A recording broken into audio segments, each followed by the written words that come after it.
Hey, just a heads up that the following content may be disturbing or triggering for some listeners and is not appropriate for children. Please take care of yourself and others who may be listening with you. Welcome to the Bonus Babies Podcast, a show that has no easy answers, only hard questions.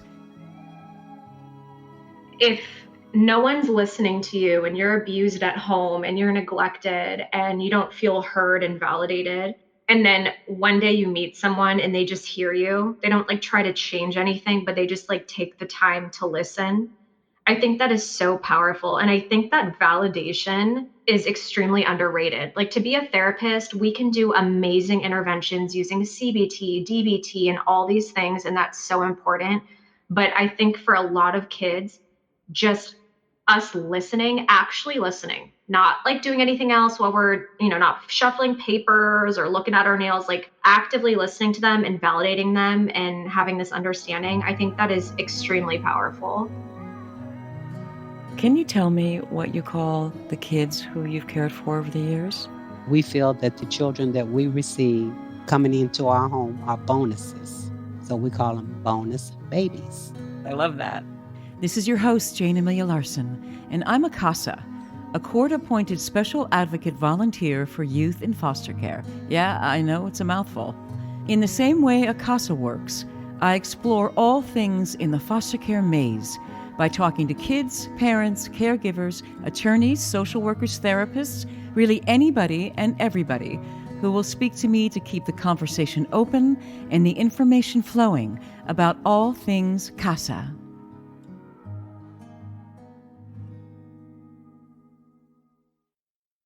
My executive producer, Jayne Amelia, introduced me to a young woman who he has known since she was a child, and she's a powerhouse. Kylie Green started out in Tinseltown, the ugly world of Hollywood, and one day realized, no, I'm not doing this the rest of my life. So she changed her life and went back to school, and she now works with troubled kids, making their lives better. She's realized that she's highly empathic, and she has also realized that if she can get through to just one kid, then everything she's doing is worthwhile. All the disappointments, all the rejections, it's all worthwhile if she can get through to one kid and make that kid's life a little better. I'm here with Kylie Green. Hello, Kylie. Hi. Hello. Hi. Thanks for going through that effort to hook up. It took some time. Just so people know who are listening, it took her half an hour to get set up, but she's sharp as a tack and she did it a whole variety of different ways, and now we're on. So thank you. Of course. So Kylie, tell me a little bit about who you are, how you were raised. What's your world? What was your world? I was raised in Los Angeles in a two-parent for a little bit, but then one-parent household with a little sister. Pretty traditional family. As a little girl, not to brag, but I was always extremely, extremely polite. I just remember people always telling my mom, oh my God, Kylie came up to me and said, thank you for this birthday present. And Kylie wrote me this thank you note. And I just always was very well-mannered. I'm not exactly sure how my parents parented me to be like that, or if it's just kind of in my blood. I think because I am a definite empath, I connect with people and have always really cared about people and have wanted to make sure that people know I appreciate them. So I was just a really sweet little kid. I love to spend time with family and friends, and I've always had a really, really intense connection with animals. That was me as a little kid. I always wore hats too. Hats were my thing. Really? So I loved fashion, animals, and people. Yeah. And then, so what happened when you graduated from school? You ended up working in Hollywood for a little while, but that took a hit, right? Yeah. My whole family works in Hollywood in different types of positions, whether it's sound or whether it's kind of working behind the scenes and publicity or, working at the agency level. So I always felt that I might end up there. So after I graduated college, I had an opportunity to kind of jump in and give that a try. I was there, I think it was 4.5, 5 years. I started out in the music department, doing ticket counts and calling around to different countries, seeing how our shows were doing, how they were selling, if they weren't selling well, like why, and what we could do about that. Then started actually booking artists at different arenas around the world. And then after that, I started working in branding. So basically getting celebrities deals with like Dolce & Gabbana and Rolex and Heinz ketchup, you name it. So it was quite an experience. Every organization, every company has, they have different sides of them. And this was a very toxic environment for me personally. So I just decided to scram out of there. Excellent. And then you went back to school, or what did you end up doing then? So then after I left that organization, I think I was so obsessed with doing something so opposite because I felt very yucky. I felt like I was helping promote things to younger kids and younger adults, and I didn't want to be a part of that, like making children think that being a size 000 is normal or like a personality trait. And I just felt like I was kind of pushing that. And so anyways, after I left, I just felt like I needed to do something so opposite.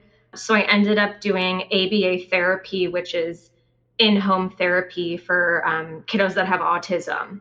So I did a training, like a long, extensive training to do that. And this is before I got my master's. So this was after I got my undergrad and everything, and after I did work in Hollywood for years. And so I was doing in-home ABA therapy, which was also definitely an experience. I bet that was hard, right? Yeah, I mean, it's hard because a lot of it is managing the expectations of parents. And parents have these kiddos, and it's frustrating. Like sometimes with autism, kids do not want to try new foods. They don't want to change their outfits. I worked with a kiddo that wore the same shirt every single day, every single night, I think for 8 months. And it was ripped and it had tears in it. And he would not change the shirt. And if you tried to change his shirt, he would scream. He would have a complete breakdown. It was very traumatic for him to try and put on other shirts. And so when I started working with this child, after a couple weeks, the parents were like, "What's going on? Why is he still wearing the same shirt?" And I'm like, "You guys, your son's been like this now for 3 years. It's going to take more than a couple sessions of intensive therapy to actually make a change. This is like behavior that he's been having for a while now." And so parents would really want to see extremely quick changes in behavior that's really embedded in their child or things that have been going on for a really long time. So that for me was the hardest part of that job. The kids were wonderful and the challenges are worth it, but the parents were the ones that, really wanted to see quick results. And in life, you just don't really see that in general. Nothing super, super quick. Like look at fad diets. It's not like the healthiest or, the most, long withstanding type of approach. So, all right. And then after that, you ended up going to school to get a master's in social work because yes. you wanted to dig deeper, you want to know more. Yeah. So after that, I was just really interested and just loved working with kids in general. And I just realized that if I wanted to, knowledge is power. If I really wanted to make more of an impact and do the jobs that I really wanted to do, I just had to get that higher level of education. Not saying that you cannot do impactful things with a high school degree. I mean, you absolutely can. But for me, the things I wanted to do, the positions I wanted to hold, I did need my master's. I did end up getting that. I did a 2-year full-time program.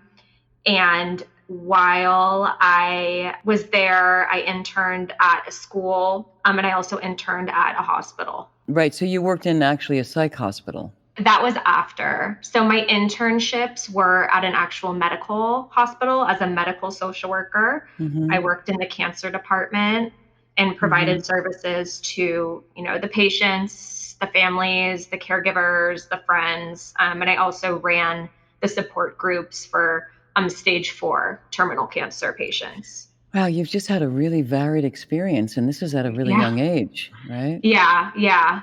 This was in my early mid-20s, but yeah, it was a very, I don't know the right word for it. The cancer experience, I think it was interesting because I worked with the terminal patients. So working with the patients that were like in stage 1 and 2 versus working with the patients that were in stage 4, and they it was actually so positive because a lot of those patients went through the stages of grief, and they were kind of at a point where they were at this level of acceptance and just like wanting to tie off loose ends and spend as much time with their family as they could.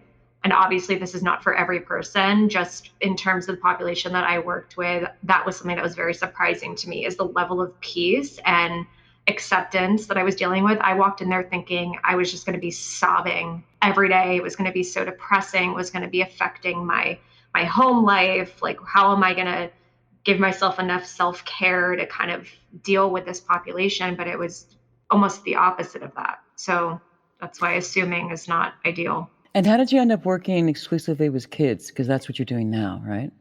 Yeah. After that internship, I ended up working at a school. And yeah, I just really, kids are kind of what I wanted to focus on. So I just kind of tried to steer my job searches and my internship towards that. Second year MSW students usually are able to pick where they intern. First year is usually an automatic placement. So when I had the opportunity to kind of have that choice, they really tried to make it known that I wanted to work with kids, at least like high schoolers or younger. So that's why I was placed at a school. So that was a really good experience. And then after all my internships, once I graduated, I worked at the psychiatric hospital, which was, woo, that was a kooky experience. I could write a book. I could write a book on the things that happened there and the things that were said and the people I met. It's just very, if you want to be able to work anywhere in this industry, you go to a psych hospital. You will learn skills you didn't even know you had, and you will just pull things out and, on the spot. You have to do things on the spot sometimes. And this psych hospital, as most are, was extremely acute. So only, very, very, very intense situations, usually just a couple days stay, maximum like 5 days. So these are not people that are looking for long-term treatment. These are like people that need assistance immediately. Like they are in grave danger of harming others or themselves. So very acute stuff. And I worked knock. I worked the knock shift. So which means what? Knock is overnight. So it's like overnight, 11. like right, like nocturnal. Yeah. Like graveyard shift. Yeah. Yeah. So you get just the most interesting population. Right. But you're like smiling as you're talking about this because I mean, it seems like you got through it okay. With humor. With humor. It just, some of the situations are so, they're not funny, but some of the situations that I was put in and the people I've met were so unbelievable that I have to laugh at it because that's just, there's nothing else I can do. But definitely a dangerous job, not gonna lie, definitely a dangerous job. I was doing assessments at like midnight with no security. There was no one monitoring anything. And it was just me in these closed assessment rooms with people right off the street that were drug addicts or had severe, severe mental illness or that just came out of prison. So that was actually the main reason I left that job. I think it's a really great experience, but it just was not worth, I want to live and I want to continue to do this job and help people. And I just was not, it was getting to a point where I just was like, this is really not safe. So I'm going to move on to something else, but definitely learned a lot. And you're working in a residential program now that is all kids, right? So now I work as a therapist at a nonprofit. And this nonprofit, they have a bunch of different programs. One of the programs they have is residential. It's on a 5-acre amazing campus in California. It's clean and well kept, and they have all these little cottages, and it's just really nice to see, because I think when some people think of residential, they think of other things. And so I'm really blessed to work at a facility where it's homey. It's homey. It's not home, but it's homey. It's the least that we can do for the kids. So on this residential facility, that's 3 to 4 acres, there's a school. And that is where I am the therapist. I am the therapist at that school. where we have both community and residential students. Right. So who are your clients then? My clients are either living in the residences on campus or they're coming from the community to go to school. And so my caseload is a mix of the residential kids and the community children. And you treat them why? For what reasons? Or why are they there? I'm just trying to get to what the population is like. Yeah, so the school I work at on that campus is called an NPS, which is a non-public school. The reason that kiddos are referred to go to a non-public school, there's so many different situations, anywhere from kiddos that are having a really hard time at their general education type school, maybe because they have autism or a learning disability, or maybe because they have it like increasing violent behaviors, or maybe they have such severe trauma, it's getting in the way of their learning. I mean, there's just so many different reasons why kids go to a school like this. It's mainly for a lot of additional support and a lot of modifications to their environment so that they can thrive, because they're not thriving at general education schools, and they're either referred mostly by their school district or sometimes by insurance companies.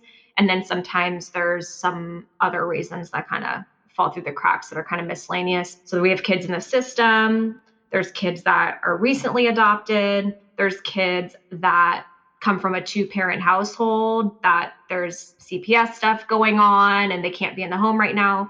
We have kids that are living at residential because they're dangerous, because they're a threat to their families and they needed to be taken away. And so they're living in the facilities. So I see all of those kids on my caseload every week. And like I said, it's just, they're each super different. They're either like living at home with parents, or they're living with a guardian, or they're living at the residences in residential and they're in foster care. And so it just lots of different populations going on. And the ages range. I think the youngest we have right now is 7. I think the oldest on campus right now is early 20s. Right. And how do you feel about the work that you're doing, Kylie? This is the best I've ever felt about the work that I'm doing, because I really feel like my morals and values align with the organization I work with, which I think is the ultimate goal in life, is to work for a place where you believe in what they're doing. And yeah, that's cool. That's a nice thing to have. Yeah. And of course, there's employees that work there that they're there to make a buck and get through whatever they need to get through. But I could like honestly say that the majority of people that work there, they seriously care about these kids. They really, really, really care. A lot of like multidisciplinary team meetings that happen. I think that's so important. So that's just something I really respect. So I love working there. It's can be very difficult, obviously, but I just, at the very least, I'm just proud. I'm proud to work where I work. And I don't think I've been able to say that ever, but I'm really proud to work where I work. I'm proud of the work I do. I'm proud to be part of the community I'm a part of. And this is the first time I'd actually like recommend to the community a place that I'm working at. Like I would be like, oh, you know, if you're dealing with this, I work here, send your kids here. I'll help you with the process. So I think that's a really good feeling. Wow, that's a wonderful thing to hear, because there are a lot of agencies, as you know, that are out there with good intentions that fail, that are Yeah. not doing good work. And there's people with good intentions at those agencies that get burned out. They don't, Mm-hmm. and they feel like they're not making a difference. It sounds Mm-hmm. like you really feel like you are making a difference. I mean, and that's something I struggle with, which I think is something that a lot of therapists struggle with, is imposter syndrome. It's talked about in so many supervision meetings. Imposter syndrome. Am I good enough? Am I incompetent? But for me, when I teach, I also teach group therapy in addition to individual therapy. And usually the classes are like, I'd say like 12 kids. They're smaller. So if I teach a concept or I do an activity I worked really hard on, which I always do, and 11 out of the 12 kids are like cussing me out and saying, Miss Kylie, oh, like this is horrible. This is the worst activity ever. You suck. This is so boring. This is for kids. But if one of those kids, so if 1 out of the 12 gets something from that, to me, that is huge. That's a win. I will celebrate it for the rest of the day. I will brag about it to my coworkers. I will brag about it to the principal. I celebrate every tiny, tiny, tiny thing. Like if a kid's been refusing session for 6 months and then they agree to step outside of the classroom and check in with me and have a 36-second conversation. That is huge. And I will praise them. I am annoying. I will praise them. I will say, this was so amazing. This is so awesome. Do you understand like how awesome this is? Thank you so much. I really hope we can do this again. So I just really celebrate everything tiny, because it eventually will add up. So that's kind of the way that I feel like I've progressed, or, I'm doing a good job, or I'm doing good work. Right. You mentioned to me when we first spoke that you know what it's like to have one person connect with you. Like when you were a kid, there was one person, maybe more than one person, and that person can change your life. Is that what you feel you're doing? I hope I can be that to someone. I think if no one's listening to you and you're abused at home and you're neglected and you don't feel heard and validated, and then one day you meet someone and they just hear you, they don't like try to change anything, but they just like take the time to listen. I think that is so powerful. And I think that validation is extremely underrated. Like, to be a therapist, we can do amazing interventions using CBT, DBT, and all these things. And that's so important. But I think for a lot of kids, just us listening, actually listening, not like doing anything else while we're, not shuffling papers or looking at our nails, like actively listening to them and validating them and having this understanding. I think that is extremely powerful. I have actually found that to be true about the youth who I've interviewed for this podcast. They just want to be heard. Even if they've told their stories to professionals throughout, or pieces of stories or whatever, that actually the opportunity just to say it out loud in their own way and be heard is a really important part of the growth process. Yeah, and I think it's a mix of really having good listening skills, but I think the big whammy on top of everything is being authentic. Kids can see through you. Like, people don't even understand. Kids are smarter than you think. A 7-year-old, you're whispering in the hallway, they know what's going on. So I always tell my staff and people I work with, every interaction you have with another staff or a student in front of other students is a learning opportunity for them. So you always need to be careful and know that everything you do, they're learning, they're watching you, they're observing our behavior. So it's so important. But just that authenticity and validation and knowing that these kids have a lot of potential and they're smarter than people think. Just because a kid's 8, they're not just 8. They're like a little human being. They're growing and learning and absorbing, and they are smarter than people think. So that's my 2 cents. But when I was working at the hospital, I had an 8-year-old disclose something to me that she's never told anyone that warranted a pretty intense CPS call. But when I asked her and like praised her and thanked her for being so vulnerable with me, someone she just met, I was just doing the assessment. It's usually like 45 minutes to an hour and a half when they come to the hospital. And she said, because all my other therapists were fake and you're real. And that was why someone disclosed something to me, because I just came across as authentic and genuine. So just even as a therapist, social worker, just being a genuine human being and not trying to be something you're not, and just being who you are appropriately, obviously, I think that goes a really long way in this sector. But how are you doing that? I think the way I do therapy, obviously I'm trained in these like amazing, like I said, interventions, and I have extensive terminology. I know I'm intelligent. I know I have a lot of skills. But when I'm speaking to young kids, I'm not using that terminology. And I'm not going to try and use CBT worksheets that have all these words in them. I'm going to apply it and use words that they know. I'm going to meet them where they are. I'm going to meet their language skills at where they are. And if I need to talk to kids about whatever's going on at home, using an example, using Minecraft stuffed animals, then that's what I'll do. So I just try and be as humble as possible with every age range, gender, population I work with. And I think it goes a long way, because I think some clinicians, just the level of like terminology and language is so extensive sometimes. And I think that's super appropriate when working with like adults or people that need that. But when working with kids, I think it's important just to level with them.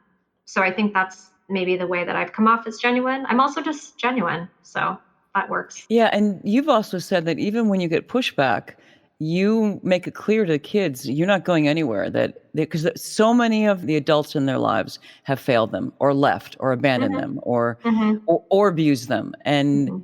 you make it clear, I'm not going anywhere. No matter what you do, I'm here. Yeah.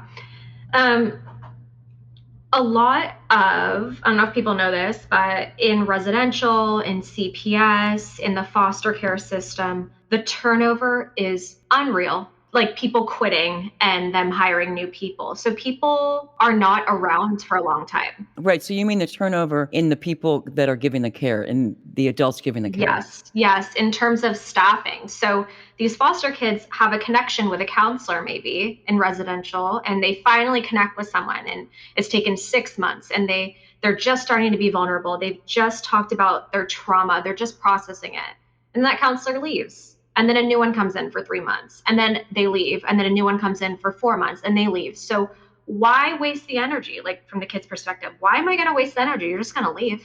Why am I going to really go deep and try and work on this with you when everyone just leaves? And they're not wrong. They do, because the burnout is real, and it is a very, very, very hard job. It is. It's hard, and especially in residential, especially with CPS, with these just very, very intensive situations. In residential, you're there, you're working late hours. I mean, it's totally understandable, but it also is understandable to me that that's why kids don't want to open up.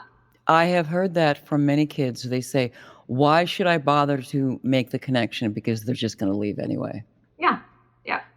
I mean, or kids whose parents have left, and a lot of them have self-blame. Oh, like they left because of me, or dad left and never came back because of me, or mom went to drugs because of me. A lot of like shame, a lot of guilt that comes up. So why do I want to tell this person something if I'm going to make them leave? So there's all these like abandonment issues along with other issues. And you know, anger is a secondary emotion. You're not just angry because you're angry. You're angry because you're sad. You're angry because you're scared. You're angry because you have a fear. So that anger that I receive from the kids, I know it's stemming from something else, and I try to be understanding of that. Have you ever felt that you failed a kid? The way that I have felt that I have failed kids primarily was when I was working at the psychiatric hospital. And it's when I had parents calling intake, and they would describe their situation, and it was intense, and their kid absolutely needed to be hospitalized, and the parents were absolutely in danger, and the kids were in danger. But due to insurance, I wasn't able to take them. And that was the absolute worst feeling in the whole world, is knowing 100% a child needed that higher level of care. Absolutely. But due to something like insurance, I had to tell these parents, I had to tell these kids, these caregivers, we can't accept you. And then they're crying and saying, what are we supposed to do? What am I supposed to do then? And it's like all that pressure's on me. And I actually used to get in trouble at that job for spending too much time on the phone. But I didn't care, because I was not going to get off the phone with those people unless they had backup resources. So I would be like, you know, putting them on hold, typing into the computer, talking to friends, like texting people, like, where can I send someone for this? And I guess the way selfishly that I was able to hang up the phone without crying and knowing that I at least did the absolute most I could do. But I felt like I failed people daily by not being able to provide them the care they needed due to something like insurance. And I know like thousands, millions of people struggle with that same thing, just the barriers that not having specific type of insurance, what it does to people. And it's honestly, it's horrific. It's so sad. Kids really needed to be in that hospital. And because they had Medi-Cal versus Cigna, no, sorry. I'm sorry, your child is, you know, wants to complete a suicide right now. You need to call 911 and figure it out. That's not something that I would say, but that's the way that the superiors kind of handled that, and that's the way it was. So Right. And you feel now that even the little small successes that you have are really worth celebrating, because you know you're making a difference every day in the work that you do. yeah, I hope so. You know, and I do have a lot of kids that come in my office and they're like, you're so annoying, or I hate you, or I want to go back to class, or you're not funny. I mean, I get it all, but I still try and make something out of that. Like, oh, you think I'm annoying? You still came in my office for 20 minutes. So, and we got to talk about your weekend. And so I try and just take the little things, even out of those like moments, just to kind of get me through the day. But also, the truth is, in life, not everyone's going to like you. That includes kids. I'm just not going to vibe with some kids. Some kids are going to be, I might remind them of someone they hate. Just like normal human beings, adults, like you might see someone that looks like your boyfriend's ex-girlfriend and you just don't like her. Never met her, but you just don't like her. So I try and, you're not going to be everyone's cup of tea. And I just, try the best I can, but also accept that sometimes it's just not a good match. Sometimes it's not a good match. Right, right. But your feelings get hurt too? Or do you armor up? My feelings definitely get hurt, but it's for a moment until I am able to kind of talk myself through it.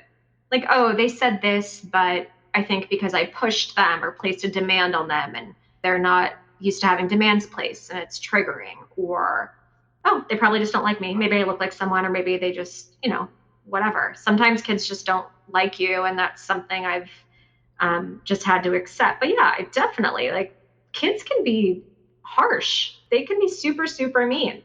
I think the time my feelings get the most hurt is, like I said, I also teach group therapy and I work really hard on the curriculum. I mean, I really try super hard to be creative.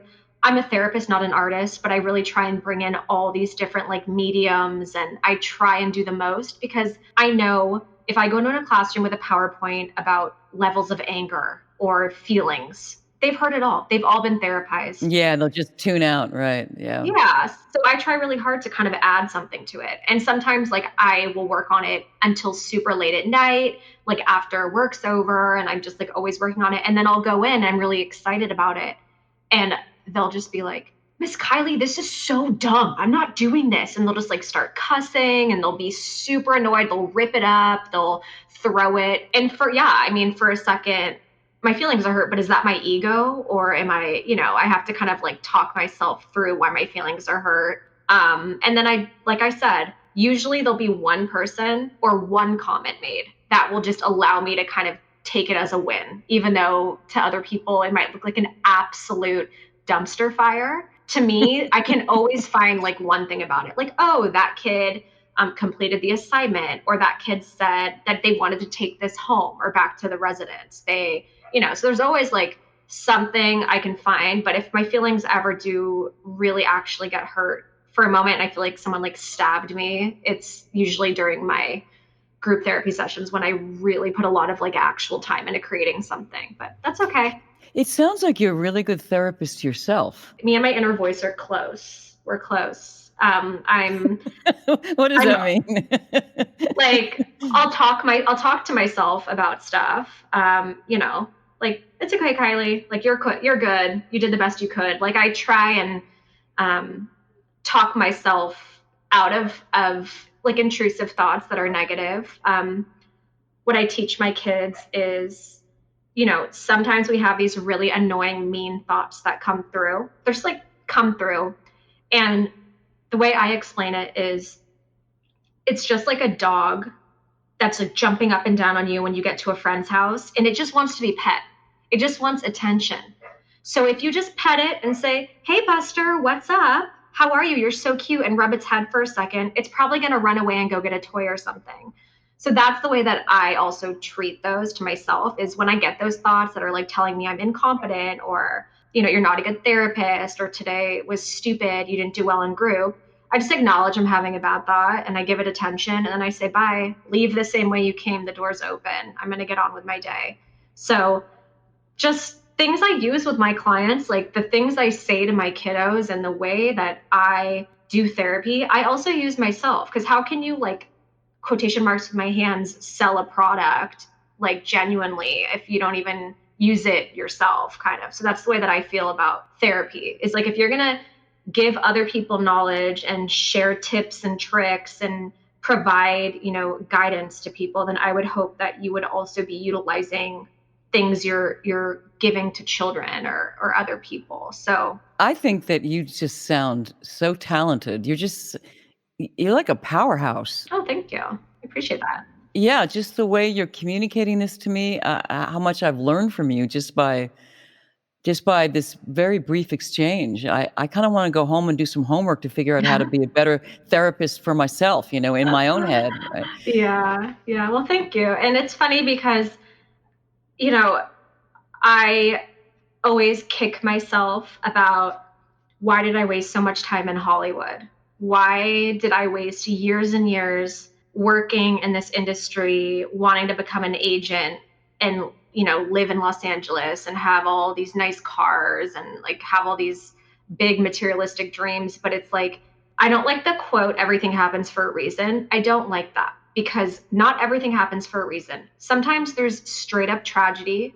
Sometimes things happen in the world and there's not a reason for it. I don't think it's comforting, like when someone passes away or something like that and people go, everything happens for a reason. But I do think that if you've made mistakes in life or gone down different paths, there's things you absolutely take from them. Whether it's a mistake, it's like can be a learning experience. So I think actually working in Hollywood gave me some harder skills that I feel like some therapists don't have. Like they have good soft skills, but I feel like I kind of am a powerhouse. And that's because I was answering 70 phone lines at one time, going to different places for photo shoots, dealing with the meanest, most awful people in the whole entire universe, celebrities, and, not all of them, getting demands placed on me, doing jobs that were not my job, but just being flexible and working with the catering team, helping with hair and makeup scheduling, flying here to help with this photo shoot, doing stuff with brands I, was working with. So I think that actually helped me in terms of being a therapist, even though it's a completely different world. So it's just funny that you said that because I sometimes think about how I'm like torn between why did I waste so much time? And I wonder if I would be the type of person I am right now if I didn't have those years working in that industry. Yeah, maybe it was just really good preparation. Mm-hmm.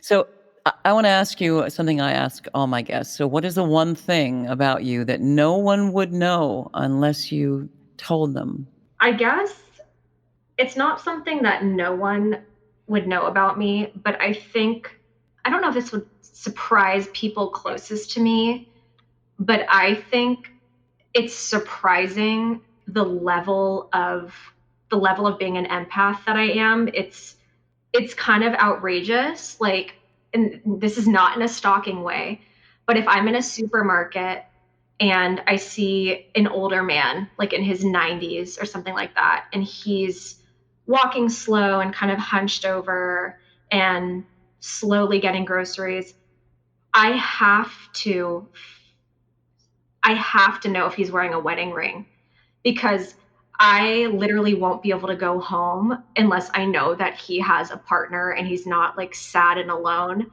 And if he doesn't have a wedding ring on, I will honestly start tearing. And it is like really, really, really affects me badly. And not that you have to be married to be happy or anything like that. But for me, there's something about the older geriatric population and being obsessed with knowing that they're have a partner or someone there for them. And I wouldn't say that's normal, but it overwhelms me sometimes. Like it's almost, I wouldn't say it's like OCD, but I honestly have to know if that person's wearing a wedding ring or not. And I need to know that. And then I wonder, like, I hope they have someone at home. What if they're alone? What if they're living alone? Like, what kind of car is he driving? Does he need help getting in the car? So sometimes the caring about other people and the empathy part of me, it gets really, really intense. And I think that people know I'm caring and people know I am an empath, but sometimes the level of an empath I am is distracting. It gets in the way of things. It's intrusive. I know some family thinks it's kind of annoying. Like if I see a homeless person and they're like on crutches and it's a hot day, I'll beg them to turn around. No, we have to go somewhere. I'm like, please, I'm not gonna be able to stop thinking about it. Please, I have water and I have water with me. Please, can we get them water? So it's just like, I obsess about vulnerable people. That's something I've had to work on is not having pity for people you don't know about. Maybe that old man wants to be single. Maybe he divorced his wife.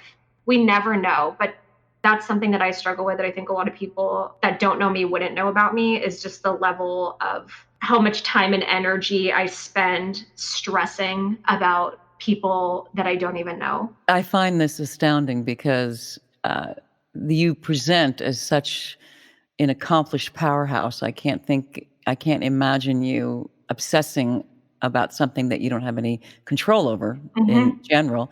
Also, your T-shirt says "Happy-go-lucky," Yeah. which is in direct contrast to that. Yeah, I know. Everything's ironic. Just like Alanis Morissette said, even though the song doesn't make sense. Listen, I really enjoy talking to you. I do think you're such an accomplished, astounding, really remarkable woman who's doing really, really, really important work. Thank you. I appreciate that. And I appreciate you sharing your journey with me today, because you're kind of hard to schedule because you're so busy. I'm also just, I think that because my phone was my life for so many years, that I'm just like not a great texter. And that's something that's something I constantly try to work on. But I think I spend so much time at work talking to people and students all day, every second, that after work, I absolutely have to fully disconnect to be able to like connect with myself again after the day's over. So work in progress. That's smart. That's smart. That's why you are who you are, because you're taking care of yourself. Trying to, absolutely. It's hard. Yeah. All right. Thank you. Well, thank you so much. Thank you. I love the way Kylie thinks of her experiences as always a learning opportunity, whether they were good, bad, or disastrous, like her time in Hollywood, which she hated. None of that was time wasted. All of those experiences set her up for a future, for success. And she's using that drive, that tenacity, really all those skills that she developed to be a powerhouse in Hollywood, is now translating to making her a powerhouse at helping troubled kids who she really cares for and making their world a little better. So thank you, Kylie. Your work is really important, and I'm glad there's people like you out there doing it. And I'm also really glad that you know that it's important. If you see something, say something. If you suspect that a child's health or safety is jeopardized in any way by parents or anyone else, contact the Child Protective Services Agency in your county. 24-hour hotlines are staffed by trained social workers who will help you through the process, and you can do so anonymously. In California, you can call the Child Protection Hotline at 800-540-4000. So if you see something, say something. You might be saving a child's life. I want to thank the supremely talented Christina Apostolopoulos for her beautiful music, Eferisto. To hear more from music, go to Spotify and Instagram at Christina Aposto. That's ChristinaAposto. I know you want to. Her stuff is really great. And thanks to my audio producer extraordinaire, Marcos Campito. I'm glad I found you. Thanks for listening, and if you like what you hear, please rate us and hit subscribe.